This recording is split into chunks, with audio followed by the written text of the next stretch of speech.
Sveiki visi, čia antrasis mano Minecraft video ir šiandien aš parodysiu jums redstone pamokėlę, kaip padaryti strėlių saugyklę ir kai kokius spąstus. Dabar aš išsijungiau savo kūrybinį režimą ir pažiūrim, kokios sunkumo šiandienos bus. Štai toks. Čia skaičius labai mažas, nes yra iki šio. Aš tuoj perjungsiu į dieną.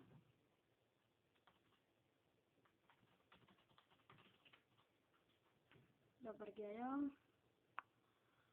Kaip matote, va tokia. Šiandien parodysiu. Tuoj aš įdėsiu strėlių čia. Tuoj atsiprašau. Nu, kas čia yra. Ir štai parodysiu, kokią jie žalą daro žmogui. Kaip matote, didelė. Aš nenoriu dabar nusižudyti savęs. Taigi pradėsime statyti. Jums reiks svirties, redstone torčio, akmens, pikekso, jeigu kas, ir strėlių. Taigi pradėkime daryti. Dedate čia du blokus. Padedate šiuos redstone torčius ir dedate, atsiprašau, štai. Ir dedate čia po bloką. Ir kaip matote, viršutinis išsijungia. Paskui dedate čia dar vieną ir sujungiate su redstone. Kaip matote, jis pradėjo blykčyti.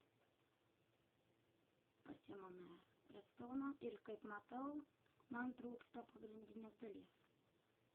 Aš iš jūs pasiskolinsiu, tai yra dalytuvų. Man trūksta.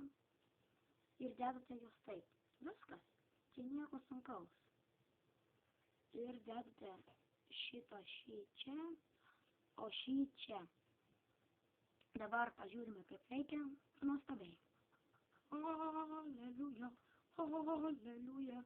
Mirsiu. Nemirsiu. Ir išjungiam. Štai pirma tokia pamokėlė buvo. Ir dabar čia antro epizodo pirma pamokėlė, o dabar antra. Štai matote. Turiu aš kaimiečių arba kitaip villagerių. Ir skaitykite, čia jūsų namas kokiam serveryje. Padedate čia ir sako, aš noriu įsibrauti. Ir jis turėtų šiaip įkristi ir įkrenta. Dabar aš parodysiu, kame esmė. Dabar aš įjungsiu game modą.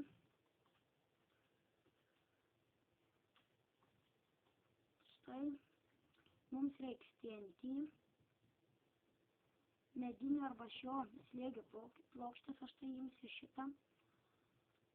Ir jums reiks žvyro arba paprastų smėlių.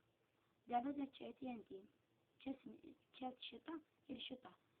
Jūs aktyvuojate TNT, kaip žinote, jeigu žvyras yra krentantis dalykas, tai jis ir nukrenta. Štai pavyzdžiui, kaip taip. Nes TNT aktyvavosi ir krenta žemyn su šiuo žvyru. Tai pabandome ant savęs. Ir matote, iškrenta. Štai tokia buvo pamokėlė. Viso gero, jei patiko, spauskite like. Iki kitų pasimatymų.